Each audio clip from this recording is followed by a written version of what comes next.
Yet another question. I know I've been doing them a lot, but another question from Black Sun 1942. These are good questions. You've made your love of games quite clear, but I don't think you've ever quite told us how that love affair started. Could you give us a personal history of what your experiences with gaming? What moments stand out? Ask GameJew.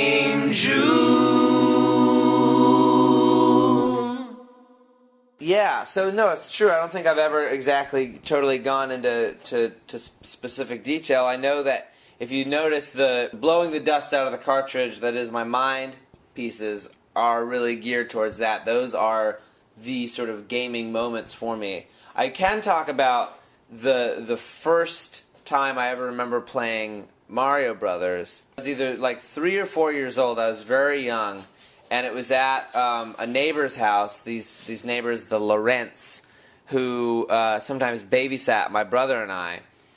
And I remember it was in their basement, and I remember they had a Nintendo and they had Super Mario Brothers. And the only thing I really remember is just the feeling of exhilaration at picking up the controller and playing Mario for the first time. It was when I get back to that feeling and I think about that feeling, it's just absolutely incredible. It was unlike any other video game. I remember, I was so young, you know, but I remember thinking that it was unlike anything else I'd ever seen or like actually been able to control. And, you know, of course, at that age, I couldn't really do much more, I think, probably than, you know, make Mario move and jump or whatever. You know, my brother had an Atari, so if you look at, like, the games that were on Atari and you look at Mario, the leap is just...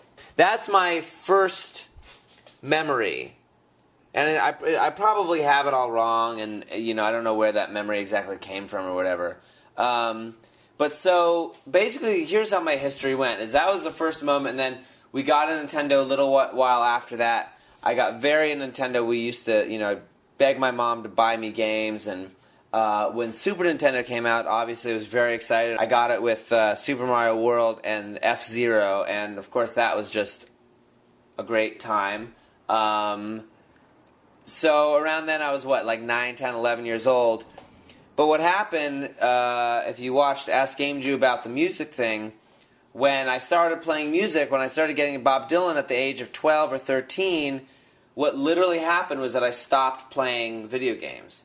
So there was a period between about 13 years old all the way up through my teenage years and my early 20s that I didn't play any video games at all. I missed Nintendo 64, the original PlayStation. I missed all that stuff. And then I got to college and I met my friend Sam. What I started doing is I started playing Hitman, of all things, on his PC, this game Hitman. And then we also started playing, my friend Tom and I started playing Tony Hawk 2 on his computer. He had emulated it.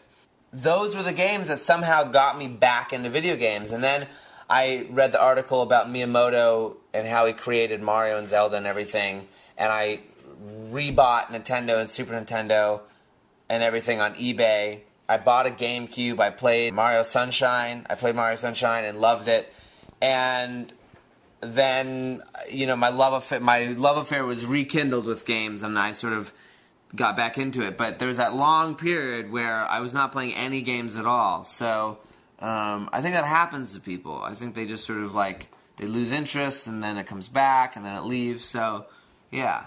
That was my basic history is, you know, 3 years old to 13, hardcore gamer. 13 to 22, no games at all. And now look at me. Now look where I'm at. Now, you know, I'm standing here with a question mark box in Mario overalls talking to you. So that's basically how it went.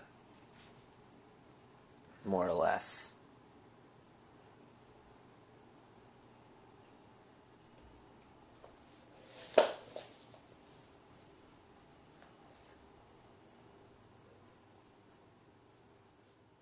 Good, Debo.